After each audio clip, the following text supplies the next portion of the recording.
Halo, balik lagi nih di channel Pelangi Biru. Kali ini saya mau sedikit memberikan apa ya? Wejangan kali ya, atau apa ya? Kalau wejangan kayak gua sok paling bagus banget kayak gitu, kayak paling hebat banget. Oh ya, ini masa baju robek nih kelihatan banget ya.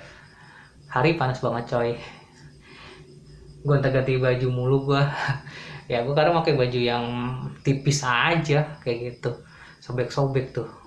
Males banget baju kayak gitu. Jadi kayak dibilang, kalau dibilang ya jangan sih enggak ya. Jadi kayak gini, mungkin ada yang pernah inget atau mengikuti channel ini dari setahun yang lalu atau 1,5 tahun yang lalu. Jadi kan dulu pernah saya berkata saya kenal dengan wanita, maaf kata, dia umurnya sudah melampaui, kalau nggak salah udah kepala 4, udah putus asa segala macam, nggak menikah, ketemu dengan saya. Padahal dia punya guru, nggak usah dibahas lah gurunya, maaf maaf maaf, kayak gitu, ketemu dengan saya kayak gitu. Terus habis itu saya lihat di dirinya ada permasalahan, sumbernya itu adalah pertama di orang tuanya, yaitu di ibunya kayak begitu. Jadi setelah itu saya usulkan dia untuk berbicara dengan ibunya, memohon ridho segala macam. Habis itu sudah dia lakukan, baru di sini kita melakukan doa yang namanya perubahan. Jadi kan biasanya doa kan gini, ya Allah tolong berikan aku jodoh kayak gitu. Kita rubah doanya seperti ini, ya Allah umur saya sudah sekian, saya sudah siap menerima tanggung jawab menjadi seorang istri atau suami. Tolong datangkanlah, pertemukan saya dengan jodoh saya itu ya Allah. Kayak gitu. Jadi doanya tuh terserah kalian, tapi doa ini dalam arti itu meminta. Seperti kayak kita kepada orang tua. Pah, bagi duit dong gitu. Gini, ya Allah bagi jodohku dong gitu kan. Tapi dengan cara kalian menyampaikan. Itu yang pertama ya.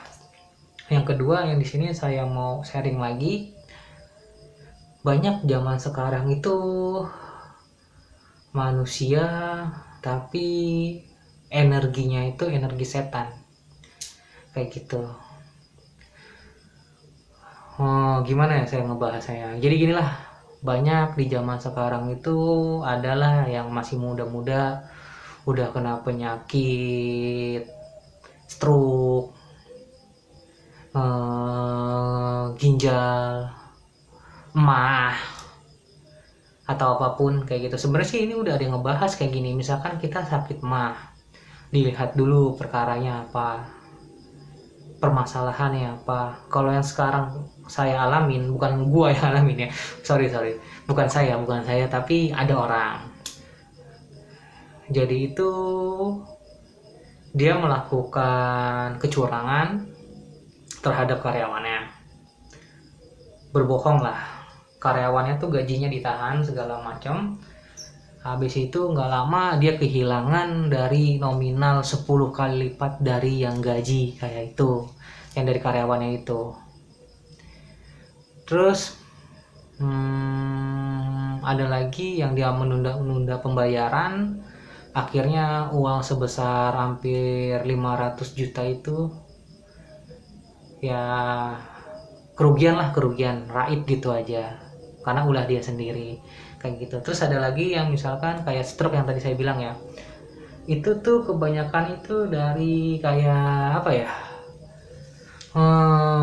kalau dari medisnya iya, cuman di sini saya ingin menjelaskan tuh dari sesuatu hal yang dari diri kita sendiri gitu loh. Misalkan gini, apakah diri kita ini sering berbuat tidak baik atau tidak jujur atau curang atau menzolimi orang lain.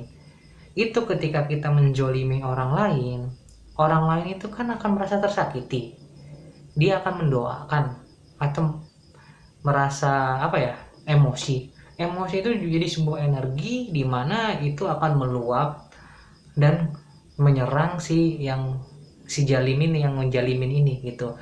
Misalkan kayak gue nih, gue ngejalimin tetangga gue segala macam, itu energinya akan balik ke gue. Memang efeknya nggak akan cepat, tapi itu akan numpuk terus, akan menjadi sebuah seseorang itu emosi kayak gitu, pemarah, temperamental kayak gitu. Dari situ terus biasanya gejalanya cemas, pusing segala macam, susah tidur, sulit tidur, mikir anak ini kesana sini segala macam, jadi menyebabkan sesuatu hal yang berlanjut ke medis kayak gitu. Ini yang mau gua sharing kayak gitu. Jadi untuk kita ini di sini sih gue pengen mengingatkan ya, hiduplah, kembalilah ke dimana kita sebagai umat, maaf ya yang lain, sebagai umat Islam atau kalian yang biasa ngomong umat Muslim, itu kembalilah dimana syariat yang dimana diajarkan oleh Rasulullah itu sendiri. Apa itu? Berbuat baiklah. Berbuat baiklah banyak artinya, yaitu jujur, tanggung jawab, bisa diandalkan, bisa dipercaya, jangan berbohong kayak gitulah ya. Jadi di situ kita harus kembali ke situ. Jika ingin hidup kalian lebih tenang, kalian punya keluarga berantakan, teriak-teriak segala macam, ribut sana sini masalah uang, terapin itu. Rumah tangga kalian gimana, terus keuangan kalian gimana. Kalau masalah keuangan, apakah kalian yang sudah bergaji bulanan ini, misalkan gaji income kalian itu pasif ya, misalkan 3 juta per bulan misalkan, apakah kalian dari 3 juta itu sudah mengeluarkan 2,5% yang hak orang lain kayak gitu? Itu aja terapin pelan-pelan.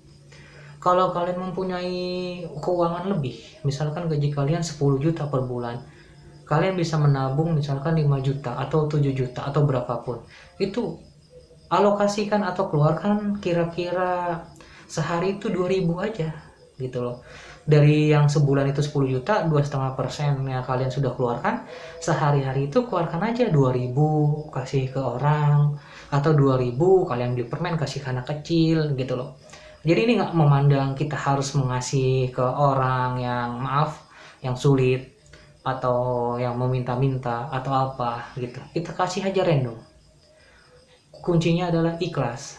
Dimana kalian ikhlas, itu kalian akan membuka suatu pintu. Dan ingat di sini, saya nggak pernah mengajarkan kayak gini atau memberitahukan info sharing jadi kita kasih 2.000 berharap kembali 20.000, 200 ribu, enggak ya, enggak gitu ya. Jadi kita kuncinya adalah kita kasih 2.000 ya, kita harus ikhlas gitu loh. Kita harus ikhlas, kita harus ridho lillahi ta'ala, karena Tuhan semesta alam atau Allah subhanahu wa ta'ala gitu ya. Jadi nggak ada tuh kalau di pembelajaran yang saya pelajarin ngasih goceng mau balik 50.000, nggak ada tuh kayak gitu. Jadi di situ kalian nggak ada keikhlasan. Jadi kalian di situ ada keinginan boleh, tapi itu hak dari Allah subhanahu wa ta'ala, bukan hak dari kita. Kita hanya menjalankan apa yang memang sudah kewajiban kita, kewajiban, kalau saya kewajiban ya kayak gitu ya, itu tanggung jawab kita antar sesama kayak begitu. Jadi nggak ada tuh di saya, wah ini nanti disolawatin, wah ini, wah nggak ada. Jadi itu semua ada, kalau saya ya ada hitungannya, ada adabnya kayak gitulah, ada ilmunya, ada etikanya kayak gitu. Jadi nggak ada tuh kita ngasih goceng balik 50.000, nggak ada. Ya goceng ya udah lillahi ta'ala, karena Allah, gue dapat rezeki berlebih, kasih goceng ke siapa ya gitu. Wah itu ada anak kecil, dek sini mau 5.000 nggak? Kalau nggak sopan, belikan ciki, belikan permen, kasih ke dia. Dek mau permen nggak, mau ciki nggak gitu. Ada orang tuanya, bu maaf ya bu, anaknya saya kasih ini. Pasti semua orang tua senang kayak gitu, nggak ada yang nggak senang kayak gitu, nggak akan curiga gitu. Apalagi kalau mukanya muka gue sih kayak begitu. Jadi ya di sini gue cuma bilang hiduplah bersyariat yang seperti Rasulullah itu ajarkan ya. Berbuat baiklah antar sesama, jujurlah terhadap apapun yang ada, dan bertanggung jawablah. Kayak gitu ya, kayak gitu aja kali ya. Jadi kalau misalkan ada orang yang susah jodoh, susah rezeki, itu kita harus lihat ke diri kita sendiri.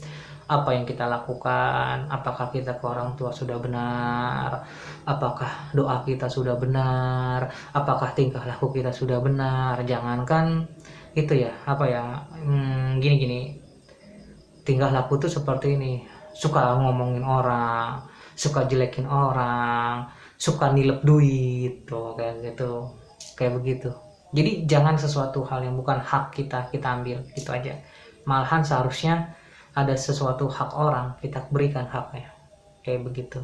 Kalau mau mengikuti saran saya, sharing saya ini silahkan, gitu kan. Ada tuh yang ngebahas-bahas tentang misalkan dia nggak dapat jodoh, terus palanya ini, terus tiba-tiba stroke segala macam. Itu tuh semua tuh ada gejalanya, kayak begitu ya.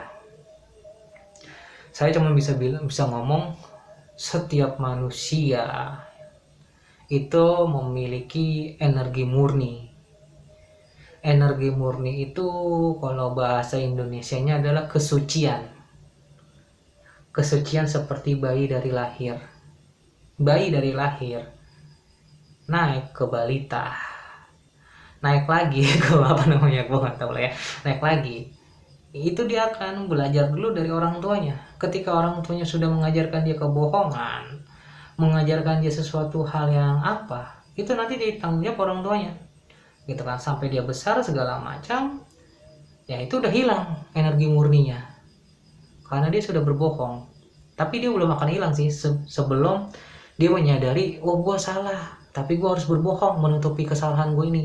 Ketika dia udah tahu itu salah, terus dia menutupi dengan kebohongan, baru namanya energi murni itu akan tercemar, kesucian itu akan tercemar. Makanya banyak orang yang apa ya, orang-orang itu yang nggak bisa melihat makhluk halus kayak gitu, itu sebenarnya bukan karena terbatas, tapi karena dirinya kotor, energi murninya nggak ada, kayak gitu. Semua manusia itu sama, nggak ada yang beda, semuanya sama. Yang merubah manusia itu adalah orang tuanya.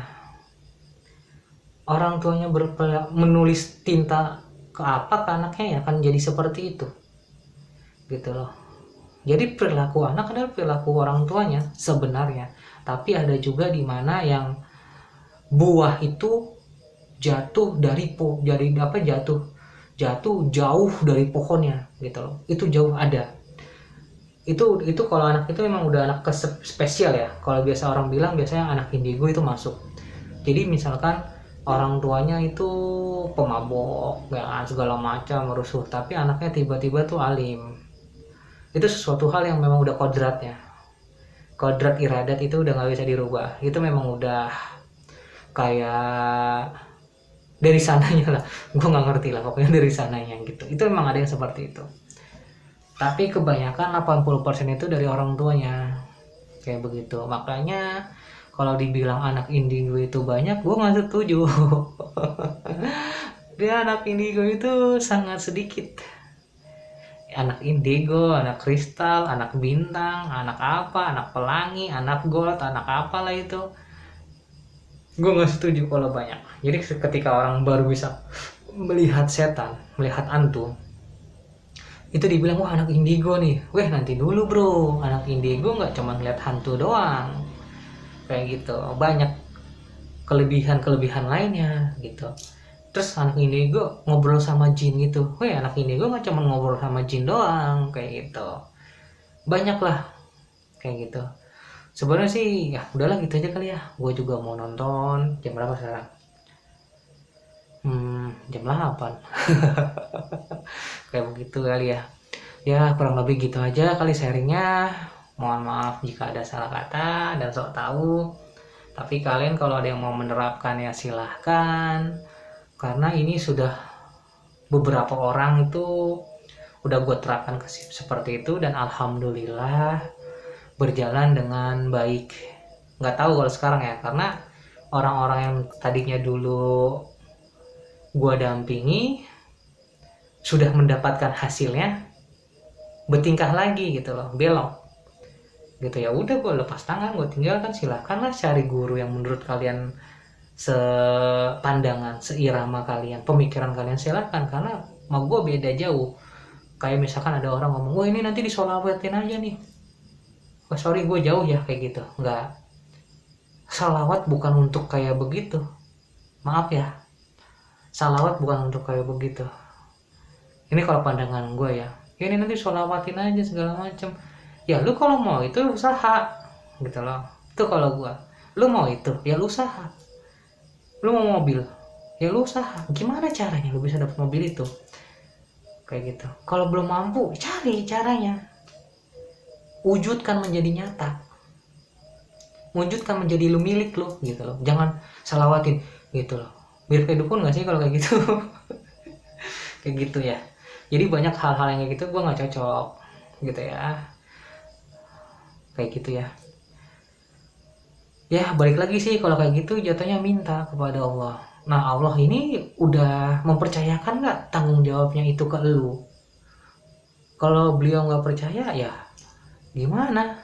Udahlah, gue nggak panjang lebar, gue mau nonton. Oke, sampai ketemu lagi ya di tema selanjutnya. Thank you, maaf ya.